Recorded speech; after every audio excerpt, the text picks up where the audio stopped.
Politics బంద్ అయిపోయినాయి. తెలంగాణకు సంబంధించి అధికారికంగా ప్రచారాలు అవన్నీ పోయినాయి. ముఖ్యమంత్రి మళ్ళా తిరిగి సచివాలయానికి వచ్చిండు. పాలనతో పాటు ప్రచారానికి సై మళ్ళీ ఇంకా ప్రచారం ఇంకెక్కడికో పోతారట. ఆస్తులు, అప్పులు, ఉద్యోగుల విభజన సహా పెండింగ్ అంశాలన్నింటిపై నివేదిక ఇవ్వండి. ఏపీకి కేటాయించిన భవనాలు స్వాధీనం చేసుకోండి.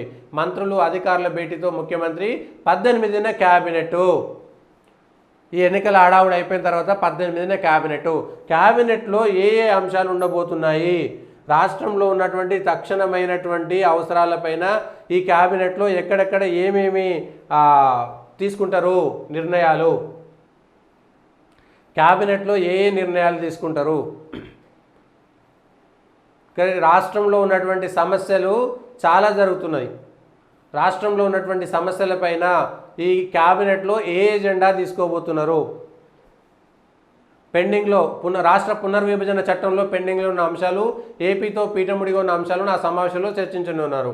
వీటితో పాటు రైతు రుణమాఫీ, ధాన్యం కొనుగోలు, వచ్చే వానాకాలం పంటల ప్రణాళికలపైన చర్చించాలని నిర్ణయించారు.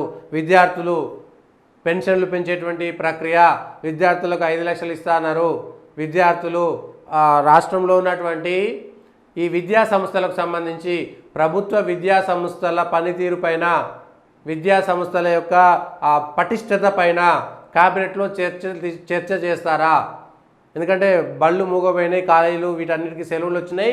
ఈ 18 తర్వాత ఈ జూన్ నుంచి స్టార్ట్ అవుతాయి. కాబట్టి ప్రభుత్వ పాఠశాలలో ఉన్నటువంటి వసతులు, ప్రభుత్వ పాఠశాలలో పిల్లల పెరుగుదల కోసము ఏం చేస్తారు, ప్రభుత్వ పాఠశాలలకు సంబంధించినటువంటి అంశం పైన ఏం చేయబోతున్నారు, ఇచ్చినటువంటి హామీలలో ఎన్ని హామీలు ప్రభుత్వం పీసీసీ ఏదైతే కాంగ్రెస్ పార్టీ మేనిఫెస్టోలో పెట్టిందో ఆ మేనిఫెస్టోలో ఉన్నటువంటి అంశాలపైన 200 యూనిట్ల ఉచిత విద్యుత్తుకు సంబంధించినటువంటి దానిపైన సమీక్ష చేస్తారా లేదా, ఇస్తున్నారా లేదా అనేటువంటిది.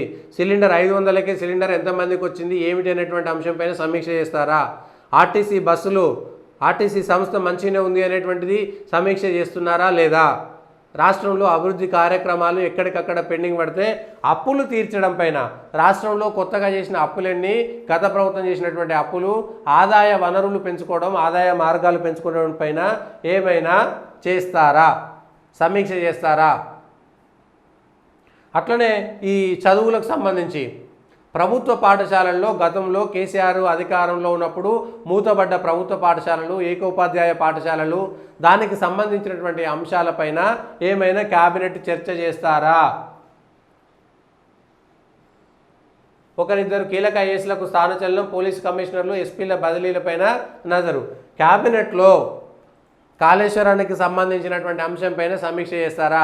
కాళేశ్వరం మంచిగా ఉన్నదా, చచ్చిపోయిందా, కాళేశ్వరంలో నీళ్ళు వస్తాయా రావా, ఆ 1,00,000 కోట్లు నీళ్ళల్లో పడ్డాయా లేదా, లేకపోతే ఫోన్ ట్యాపింగ్ అంశం పైన గతంలో మీరు ఇచ్చినటువంటి హామీలు ఏవైతే ఉన్నాయో, కేసీఆర్ సర్కార్ పైన చర్యలు తీసుకుంటాము, అవినీతి పరుల పైన చర్యలు తీసుకుంటాము, కేసీఆర్లో జరిగినటువంటి కేసీఆర్ హయాంలో ధరణి, ముఖ్యంగా ధరణికి సంబంధించినటువంటి అంశంపై ప్రత్యామ్నాయమైనటువంటి ఏర్పాట్లను చేస్తామన్నటువంటి దానిపైన క్యాబినెట్లో చర్చ చేస్తారా.